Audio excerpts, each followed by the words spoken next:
vamos nosotros a tratar de resolver el problemita. De hecho, aprovecho la oportunidad para decir, por un error mío, eh, esta velocidad no sé, era realmente en centímetros sobre segundo y la puse en metros sobre segundo. No importa, da una solución. No es un problema que no dé solución con ese valor.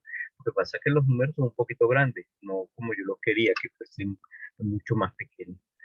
Entonces, fue que se me olvidó poner aquí la C de centímetros, se me pasó, no sé.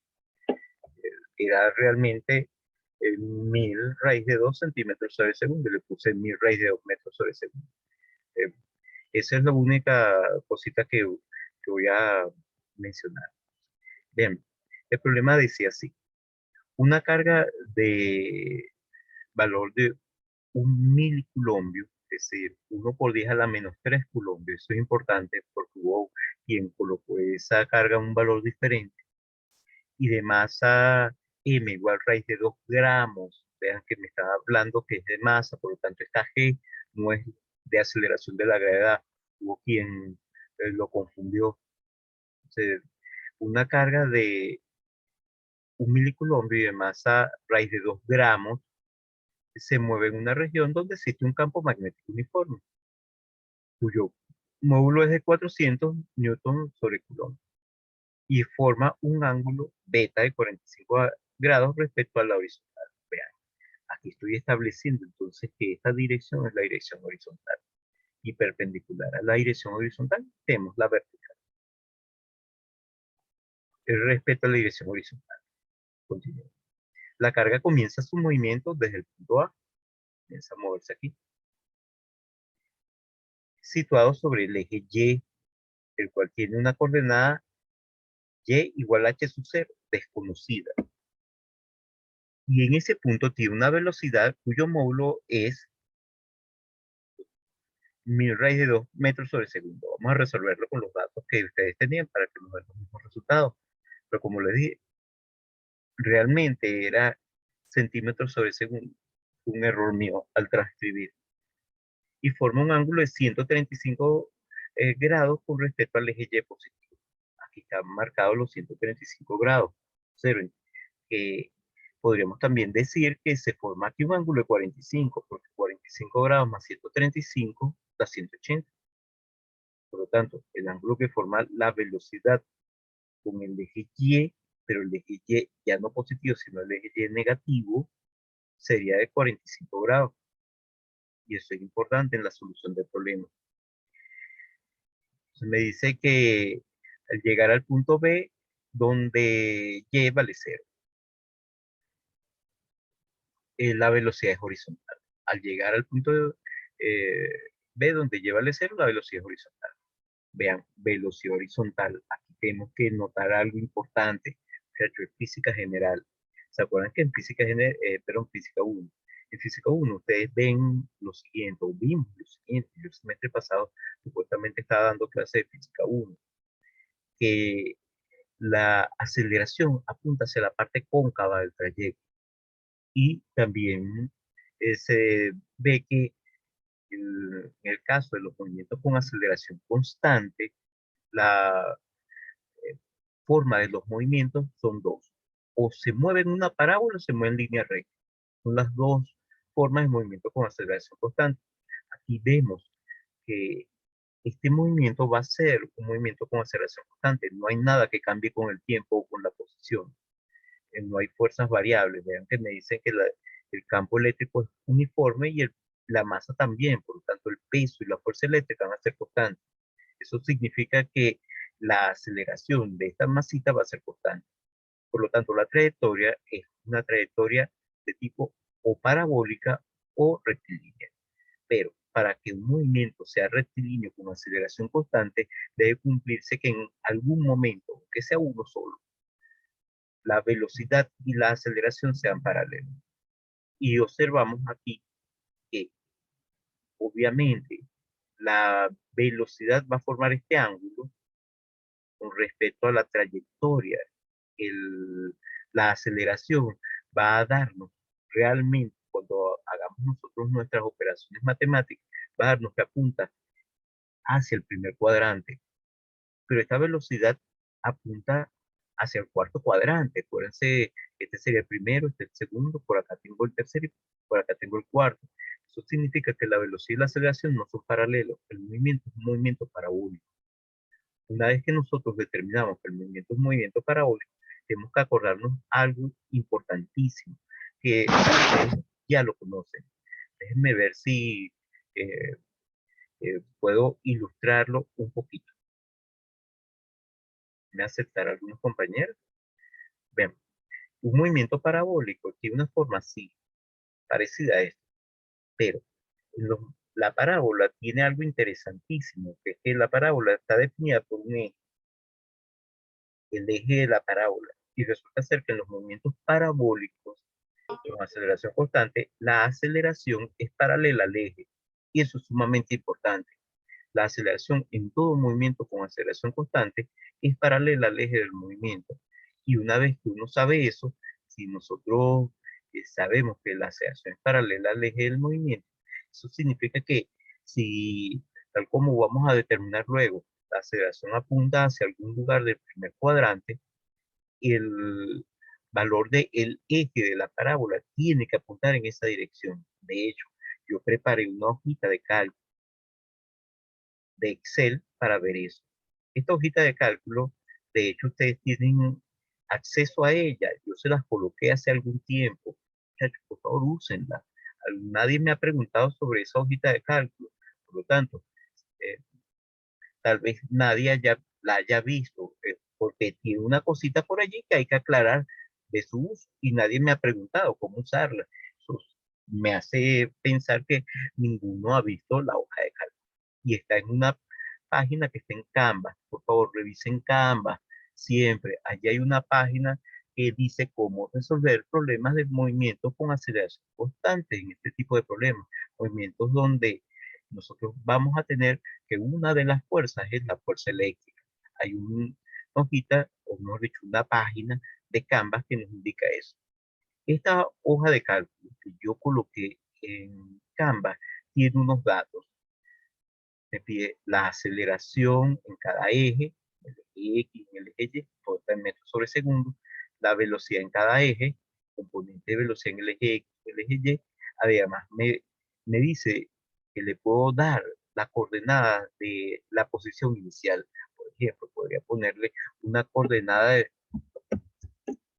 0,5 en el eje X, comienza y me da la gráfica desde ese punto. Entonces, el hecho es que aquí hay que aclarar qué significa este paso, el paso que está en segundo. Observen qué es lo que hace la hoja de cálculo. Divide según lo que yo le coloco, vean, de 0,1 en 0,1, pero hasta 20 puntos. Siempre son 20 puntos. Entonces, perdón, 50 puntos. Eso es lo que hace nuestra hojita de cálculo. Entonces, si yo quiero tomar de 0,1 en 0,1, vean, toma 50 puntos.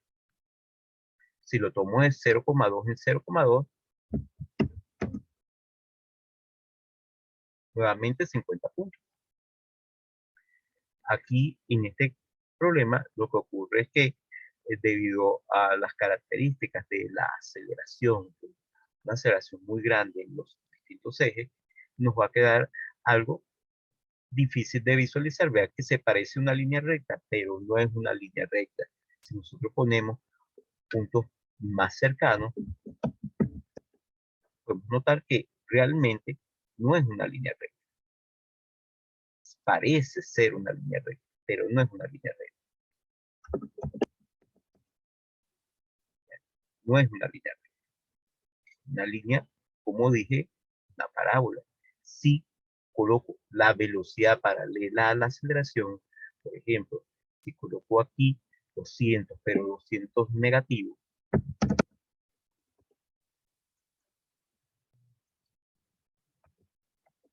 el movimiento es rectilíneo.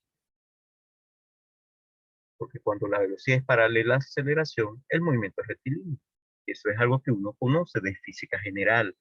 Pero otra cosa interesante pues puede ocurrir si nosotros jugamos con esto, que me interesa sacarle el jugo a esta hoja de cálculo, porque me permite hacer las gráficas en distintas situaciones, es que si coloco que la aceleración apunta hacia el primer cuadrante, por ejemplo, voy a ponerle un valor más pequeño, 20 y 20, pero positivo a ambos, 20 en el eje X, 20 en el eje Y, noten que tengo una aceleración que va en esta dirección, iría hacia el eje X y el eje Y positivo. Si aquí colocamos una velocidad que tenga una componente en el eje Y negativo, voy a poner esto en cero para que ver la gráfica un poco mejor. Noten que hay una pequeña curvatura. Si tenemos una velocidad que tiene una componente en el eje Y negativo, vamos a observar que hay cierta concavidad, pero vean cómo es la concavidad. Esto es importante. Voy a ponerle aquí un valor diferente, ver cuál es el tiempo máximo. El tiempo máximo es 0,05. Entonces voy a ponerle un valor un poquito más grande.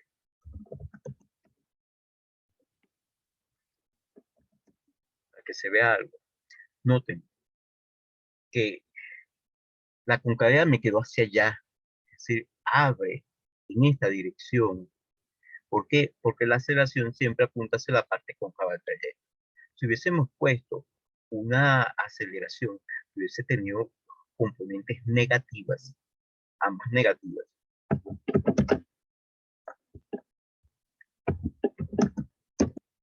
vean lo que hace. La aceleración apuntaría hacia el tercer cuadrante. Esta porción sería el primer cuadrante, este es el cuarto cuadrante, el tercer cuadrante no lo vemos aquí, pero la aceleración al apuntar hacia ese tercer cuadrante, la concavidad de la curva cambia. Eso es importante. ¿Qué pasa en nuestro problema? Que nosotros vamos a tener una concavidad que es totalmente contraria a esta. Vamos a tener que las dos componentes de la aceleración son positivas. Y si las dos componentes de la aceleración son positivas, tarde o temprano va a ocurrir que en algún punto la trayectoria se hace totalmente horizontal. La velocidad es tangente al trayecto, por lo tanto, hay algún momento en el cual la velocidad no tiene componentes en el eje Y. La componente en el eje Y se hace cero. Eso es lo que va a ocurrir. O sea, vean, eso es lo que yo pinté aquí con esta línea azul, que de hecho está tomada casi a escala. Entonces, una vez que nosotros tenemos eso, podemos entonces seguir leyendo el enunciado. Me dice pues, que no se desprecie los efectos de la gravedad, me dan cuánto considerar la aceleración de la gravedad y me pregunta cuál es el tiempo que le toma llegar al punto B. Acuérdense que ya fue definido anteriormente. El punto B es el punto donde cruza el eje. Y me preguntan el, también cuánto vale h sub 0, la posición inicial en el eje Y, y cuál es la velocidad en el punto B, además cuál es la posición de la carga al llegar al punto B. Del punto B conocemos algo, está sobre el eje X, por lo tanto, no va a haber componente de posición en el eje Y, solamente interesa la X. Pero también sabemos algo, que al llegar al punto B, la velocidad no tiene componente en el eje Y tampoco, entonces solamente me interesan las componentes en el eje X, pero de componente. Ahora, yo Profe, estoy, dime, disculpe, que es que hay gente esperando en hay la gente sala. esperando, gracias. Déjeme verlo para aceptarlos al grupo. Sí, está Luz Mar que no la acepté. Gracias. Es que no sé por qué no me lo avisa, muchachos. Realmente No, eh, no, es que sí, son no dice. sí, Ujú. sí, es algo que me tiene mal, porque me quedo hablando y a veces si no me lo dicen, esas personas esperan mucho. Les pido disculpas. Entonces, déjenme regresar.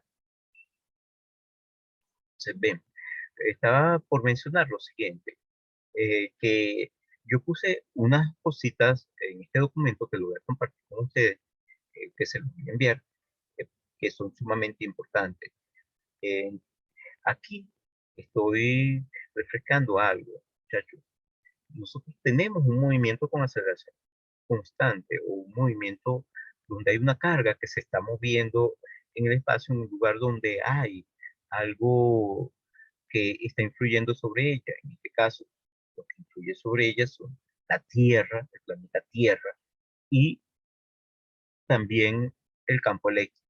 El campo eléctrico es producido por un conjunto de cargas. Ese conjunto de cargas no me interesa, muchachos. Esa es la ventaja del campo. Algo, un conjunto de cargas que no vamos a mencionar porque no interesa, produce ese campo eléctrico. Y ese campo eléctrico está actuando sobre la carguita que se mueve. No me interesa cuáles son esas cargas, porque ya los efectos que ellas van a producir están cuantificados por el campo que ellas producen. Entonces, esa es una de las ventajas que tiene el concepto de campo. Nos preocupamos solamente por los efectos del campo, cuando uno tranquilamente pudo haber dicho algo como lo siguiente: hay un conjunto de cargas que está produciendo el campo. Ese conjunto de cargas no sabemos dónde está, pero actúan esas cargas sobre la carga puso cero, para no ser tan rimbombante. Nosotros entonces simple y llanamente decimos que está actuando sobre la carga un campo, cuando realmente quienes están actuando son las cargas que produce el campo. Es una manera de hablar. Hay un conjunto de cargas que ni siquiera sabemos dónde están, ni siquiera sabemos sus valores, ni siquiera eh, las podemos localizar. Eh, no sabemos sus ciclos, no importa, eso no importa. Lo único que sí sabemos es que ya están produciendo un campo eléctrico. Y ese campo eléctrico es el que está actuando sobre esta carga. Eso es importante. ¿Por qué? Porque nosotros tenemos que acordarnos que cuando vayamos a hacer un tipo o este tipo de problemas, siempre tenemos que saber cuáles son las fuerzas que están actuando. Y las fuerzas que están actuando, en este caso, incluyen a lo que muchas veces se conoce por el nombre de diagrama de cuerpo libre. ¿Qué es el diagrama de cuerpo libre? Todo el conjunto de objetos que de alguna manera producen fuerza sobre aquello que nosotros estamos estudiando.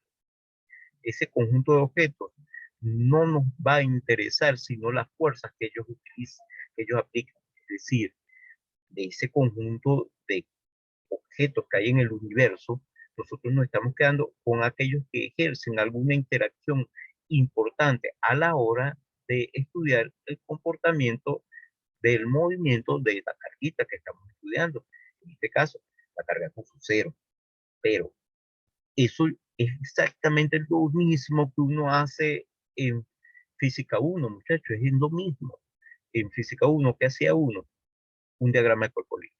¿Qué coloca uno en el diagrama de cuerpo libre? Las acciones que el medio ambiente está ejerciendo sobre el objeto. ¿Y qué son esas acciones? Ustedes se acuerdan un poquitico. En las leyes de Newton, en las leyes de Newton hay una ley, la ley de acción y reacción, que dice que a toda acción se opone una reacción de igual magnitud, igual dirección y sentido opuesto. Pero ¿qué son esas fuerzas que llamamos fuerzas de acción y fuerza de reacción? Ellas son una pareja, que están actuando sobre objetos diferentes, pero en el diagrama de cuerpo libre colocamos solamente las acciones, nada más uno solo de los miembros, las acciones que el medio ambiente está ejerciendo sobre el objeto, en este caso sobre la carga. Para eso tenemos que saber quién o qué está interactuando sobre esta carga. Lo que está interactuando sobre esta carga lo dice el propio enunciado. Vean, me dice que no desprecie el peso, no desprecie la gravedad, y además me dice que es una carga que está en presencia de un campo eléctrico. Al decirnos esas cositas, que la carga está en presencia de un campo eléctrico, nosotros entonces tenemos que el diagrama de cuerpo libre nos va a dar algo. Va a incluir solamente esas dos fuerzas, pero nos va a dar otra información. Entre la información que siempre nos da un diagrama de cuerpo libre, va a estar cuáles son las fuerzas que están actuando, qué direcciones tienen, el, cuál es el sistema de referencia que nosotros vamos a utilizar a la hora de resolver el problema, el, cómo tal vez hacer alguna descomposición de fuerzas, velocidades o posiciones en función de ese sistema de referencia, y eso nos lleva a que siempre vamos a necesitar utilizar ese diagrama de cuerpo libre, hacer el diagrama de cuerpo libre. Ahora, por supuesto, también tenemos que saber que si un objeto es de masa constante, la sumatoria de las fuerzas sobre él debe ser igual a masa por la aceleración. Y si las fuerzas son constantes, sumatoria de fuerzas constantes y masa constante produce aceleración constante. Por lo tanto, tenemos que usar las ecuaciones del movimiento con aceleración constante. De esa ecuación del movimiento con aceleración constante, la de la posición en función del tiempo, esta, y la de la velocidad en función del tiempo. De hecho, de todas las ecuaciones, esta es la más importante para nosotros. ¿Por qué? Muchachos, si la aceleración es constante, imagínense que la aceleración es algo constante. Y, es válido pensar que cada componente de esta ecuación se comporta como una ecuación escalar. Por lo tanto, imagínense esta ecuación. Por ejemplo, en el eje X igual a X sub 0 más B sub 0 X por T más un medio de la aceleración del eje X por T cuadrado. Si derivamos con respecto al tiempo, la derivada de una constante es 0, la derivada de T respecto a sí mismo es 1, y la derivada de T al cuadrado es 2T. Por lo tanto, si nosotros derivamos esta ecuación, recordamos que la derivada de la velocidad, pero donde la posición es la velocidad, llegamos a esta. Eso significa que esta ecuación no es independiente de la anterior. Esta ecuación incluye a esta otra. Y si la derivamos, nuevamente vamos a encontrar que la aceleración es constante, no cambia con el tiempo, porque estamos estudiando un movimiento con aceleración constante. Entonces, una vez que nosotros tenemos eso, ya podemos pasar a hacer lo más importante del problema, el diagrama de cuerpo libre. Bien, este es el diagrama de cuerpo libre, acordándonos que la fuerza eléctrica es igual a la carga multiplicada por el campo. Ahora, descomponemos la fuerza. Noten, fuerza en el eje X solamente va a contribuir a ella la fuerza eléctrica, el peso, ¿no? Pero en el eje Y sí hay contribución en ambas. Pero aquí aprovecho la oportunidad para mencionar, por favor, muchachos, no siempre en el eje X la aceleración va a ser. Lo digo porque nosotros estamos acostumbrados, desde a esta hojita de cálculo, a que la aceleración en el eje Y era cero. Y que tenemos una aceleración en el eje Y que muchas veces es negativa. Y podríamos tener una velocidad en el eje X, vamos a ponerla aquí para que tenga una determinada velocidad en el eje X y en el eje Y hacia arriba. De esa forma, nosotros podemos tener, voy a poner a cero, un movimiento interesante que ya ustedes conocen. ¿Ven? Movimiento parabólico. Esta es la curva de una parábola, esta es la parábola, pero esta es la parábola que estamos encontrando bajo el supuesto que la velocidad en el eje X es cero. Esto es como un tiro parabólico, pero cuidado, no todos los movimientos parabólicos son tiros parabólicos. Eh, El tiro parabólico no tiene sino la interacción gravitacional. Aquí no, aquí tenemos otra interacción. ¿Cuál es la otra interacción que tenemos? La eléctrica. Y al tener esa interacción eléctrica, hay una componente de la aceleración que se debe a la fuerza eléctrica y ella se proyecta sobre el eje X, por lo tanto, tenemos aceleración en el eje X. Sumatoria de fuerza en el eje X, nada más la fuerza eléctrica. Sumatoria de fuerza en el eje Y, la fuerza, componente de la fuerza eléctrica en el eje Y y el peso. Ahora, como sabemos que la fuerza eléctrica es igual a la carga multiplicada por el campo, componente de la fuerza en el eje X será carga por el módulo del campo multiplicada por el coseno de beta. La componente en el eje Y será la carga por el módulo del campo por el seno de beta, por cateto opuesto. De allí se llegan a estas ecuaciones. Obviamente, vean, de esta relación conseguimos la aceleración en el eje X pasando la masa a dividir. De esta conseguimos la aceleración en el eje Y pasando nuevamente la masa a dividir. Si se hace eso, vamos a notar que siempre, como he dicho, que en este problema en particular, tenemos datos suficientes para calcular esas aceleraciones, esas componentes de aceleración. Nuestro vector de aceleración tiene dos componentes, entonces, una componente en el eje X y una componente en el eje Y. Y eso es sumamente importante. Ahora, estos son los valores que dan con los datos. Eso está puesto allí para que den números relativamente sencillos. Una vez que se conoce la aceleración, noten que del problema, si nos vamos a las ecuaciones del movimiento con aceleración constante, la que nos va a interesar aquí, conozco el vector aceleración, la velocidad inicial, pero no conozco algo importante, que es lo que estoy desconociendo. Estoy desconociendo el valor de la posición inicial completamente. No la conozco. Aunque sí conozco la posición inicial en el eje X, pero no tengo otro dato con el cual trabajar. Por ejemplo, en el eje Y desconozco la Y, pero tengo la Y final, la Y del punto B, no conozco la Y inicial, pero tampoco conozco el tiempo. Entonces en el eje Y voy a tener dos incógnitas, el tiempo y la Y inicial. En el eje X del punto B no conozco la X final, sí conozco la X inicial, tampoco conozco el tiempo. De allí que en el eje X nuevamente aparecerían dos incógnitas. Ahora, viene el criterio de la persona que está resolviendo el problema. ¿Cuál de las dos ecuaciones utilizar? ¿La del eje X o la del eje Y? Resulta ser que si sumamos las incógnitas en esas ecuaciones, vamos a tener que aparece el tiempo en ambas como incógnita.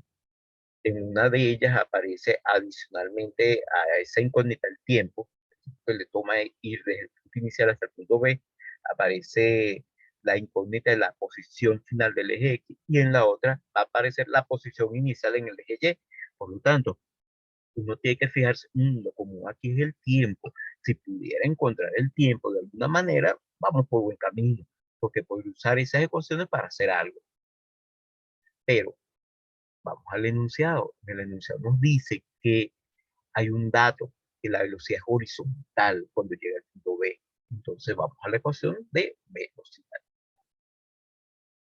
En el eje Y, la velocidad horizontal, es decir, B sub Y vale 0. Si, si observamos eso, tengo la velocidad inicial en el eje Y, porque es un dato del problema, que lo dan de manera escondida, me da el módulo y el ángulo. La aceleración en el eje Y ya la acabamos de calcular. La velocidad final vale 0 en el eje Y. Entonces, de esta ecuación podremos conseguir el tiempo que le toma ir hasta el punto B. De allí, una vez que tenemos esto, podemos darnos cuenta que de esa ecuación podríamos encontrar algo. Vamos a calcular entonces primero B sub 0Y, que va a aparecer allí. B sub 0Y es B sub 0 por el coseno de 45 grados negativo. Vamos al dibujo. Dibujo original del enunciado, estoy subiendo para verlo. Bien, la velocidad la velocidad inicial tiene una componente hacia las X positivas, pero hacia las Y negativas. Esa sería la velocidad inicial. Esa sería la velocidad inicial. Es decir, si nosotros dibujamos algo así, voy a hacerlo aquí, en el mismo Word. Me insertará aquí algo. Vamos a poner aquí un triangulito. Me está diciendo que me quedan 10 minutos antes del corte. Vamos a poner un triangulito. Este triangulito lo voy a colocar aquí abajo.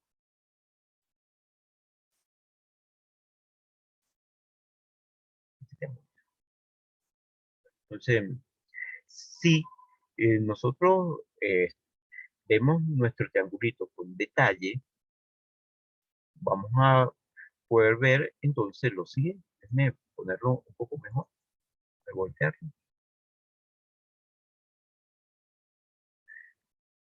para que no me está tomando rápido lo que yo quiero. Entonces, revoltearlo, que lo quiero girar, ¿sí? Vean, el triangulito, después yo estaba haciendo mención, es este. Noten que este ángulo sería 45 grados, porque 45 más 135 da 180. En la componente en el eje X será hacia el eje X positivo y la componente en el eje Y hacia el eje Y negativo. Si nosotros observamos eso, la componente en el eje Y será el módulo de la velocidad por el coseno de 35 grados, pero negativo. Pero ese valor negativo. Vamos entonces a ver el por qué se colocó la componente en el eje Y de esa manera. Aquí, coseno de 45 grados negativo. Ya una vez que sabemos eso, podemos usar la ecuación de velocidad en el eje Y igual a cero. Pero noten algo importante. Estoy llamando T sub X al tiempo que le tomó ir hasta ese punto. Es decir, desde el punto A hasta el punto B. Ese intervalo de tiempo estoy llamando T sub X. No lo estoy llamando T. ¿Por qué? Porque T es para algo genérico. T es para cualquier posición. Y en cambio T sub X es para un tiempo en particular. Al despejar de esta relación el valor de B sub 0, pero el valor de T sub X, se llega a esta otra, sustituyendo los valores que conocemos, los datos de B sub 0 y A sub Y, ya fue calculado, podemos conseguir cuál es el tiempo que le toma llegar a esto. Ahora, muchachos, lo dije para los que estábamos al comienzo, pero tenemos nuevos, un auditorio mayor, mejor dicho, en este momento, y es lo siguiente. Un error de mi parte cuando transcribí el problema, pero eso no altera en nada el procedimiento, lo que altera son los resultados. Esto aquí era centímetros y lo puse como metro sobre como metro. Era centímetros sobre segundo y lo puse en metros sobre segundo. Entonces que la velocidad sea muy grande y nos van a dar valores grandes, pero va a dar una solución. Sí. Ahora, vean, con este valor de tiempo ya puedo recurrir a las ecuaciones anteriores. ¿Se acuerdan que habíamos visto que esta ecuación vectorial, la posición, la podemos utilizar en el eje X ahora para encontrar la X máxima o en el eje Y para encontrar Y sub 0? Entonces, vamos a encontrar justamente esos valores. Estoy trabajando ahora con el eje Y. La Y final vale 0, porque la Y del punto B vale 0. Estoy sustituyendo ahora aquí la Y final, y su H sub 0 es la pregunta, pero T sub X ya lo conocemos. De esta relación, despejé cuánto vale H sub 0. Me quedó este valor. De hecho, tengo que verificarlo, porque es un valor obviamente bastante grande. Noten que nos está quedando algo de varios kilómetros, justamente por ese error que les había dicho. Un error transcribiendo, pero el problema tiene solución. Un problema que no tenga solución, tiene solución. De hecho, esto es similar a lo que hubiese ocurrido, por ejemplo, si hubiésemos tenido algo en el espacio. Entonces, el asunto que la aceleración no hubiese sido esa. Eh, Noten, ¿qué pasa? Que ya tenemos entonces la posición inicial en el eje Y, la Y sub 0. En el caso de la velocidad, sabemos que la velocidad en el eje Y vale 0. Entonces lo que tenemos realmente que calcular es la velocidad en el eje X, para lo cual utilizo la ecuación de velocidad, pero en el eje X. Con ese tiempo ya tenemos todos los valores para hacer la sustitución. Noten que se está sustituyendo en nuestras ecuaciones los valores de la velocidad. Aquí hay un error, aquí hay que corregir algo, valor numérico. Puse el tiempo aquí. No sé si esta cuenta la saqué bien, pero puse el tiempo aquí, este tiempo de griega. Porque acuérdense que estamos calculando velocidad. Aquí hay un error. Esto lo vamos a corregir. Yo les voy a mandar eso corregido. Entonces, pero ya tendríamos entonces la velocidad. Ahora, en el caso de la X, algo muy parecido. nosotros tendríamos que irnos a la ecuación del eje X justamente para ese tiempo. O sea, aquí tenemos la inicial que vale 0, la velocidad inicial en el eje X también la sabemos, es 0 por el coseno del ángulo, y también sabemos la aceleración en el eje X y el tiempo. Es simple y llanamente sustituir allí. Y esto sí está bien usar ese valor.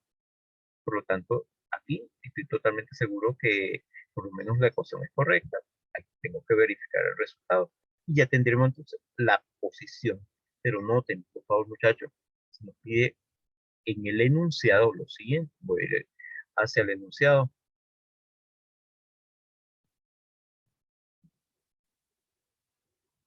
Se nos pide cuál es la posición de la carga al llegar al punto B. Muchachos, tenemos que acordarnos que cada vez que nos pregunten velocidad, posición o aceleración, me están preguntando por vectores, entonces tenemos que responder con vector. Lo mismo ocurriría con el campo eléctrico, una fuerza. No se tiene por qué decir, calcule la fuerza,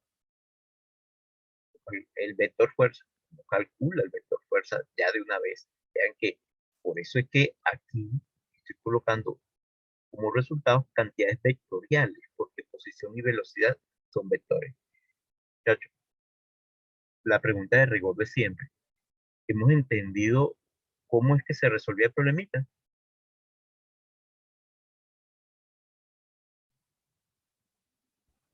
Sí, profe. Bien. Que esto era justamente lo que yo quería hablar sobre este problema, porque muchos lo hicieron mal. Me perdonan que lo esté diciendo así, muchos lo hicieron mal.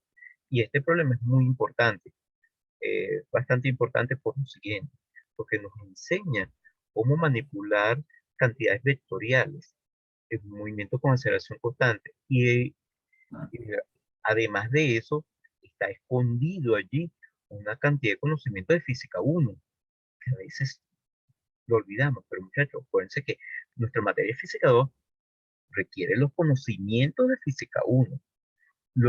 Más importante de este problema es realmente el diagrama de cuerpo libre. Nunca debe omitirse el diagrama de cuerpo libre. A no ser que uno tenga muy buena imaginación eh, o haya practicado bastante, uno puede hacer el problema sin el diagrama de cuerpo libre. Pero acuérdense, en una evaluación, ustedes tienen que tomar en cuenta algo. Le están demostrando a alguien qué fue lo que ustedes hicieron. Por lo tanto, si yo puedo dar la respuesta a un problema en una línea, porque puedo imaginarme cuál es el diagrama de cuerpo libre y sacar las ecuaciones de una vez de allí, tengo que ahora tratar de explicárselo a alguien, en este caso al evaluador. Y tengo que ponerle entonces todos los detalles necesarios para que él pueda evaluarlo. Porque si por casualidad eso está mal, él tiene que poder corregirlo. Y si está bien, también me tiene que decir que eso está bien, que fueron las cosas que yo hice. Él debe saber cómo fue que yo llegué a ese resultado y no ver nada más el resultado. Muchachos, nos queda menos de un minuto. Entonces, si no hay más dudas, nos despedimos y hasta esta noche, muchachos. Disculpen que no pude conectarme esta mañana. Mi computador me echó una broma. Entonces, si tienen alguna duda, pregunten, muchachos. Profe, es una duda, o sea, por ejemplo, yo no pude hacer este ejercicio, o sea, no llegué a Ah, plantearlo, ajá, porque no me dio tiempo, porque tenía que copiar los enunciados. eh, eh,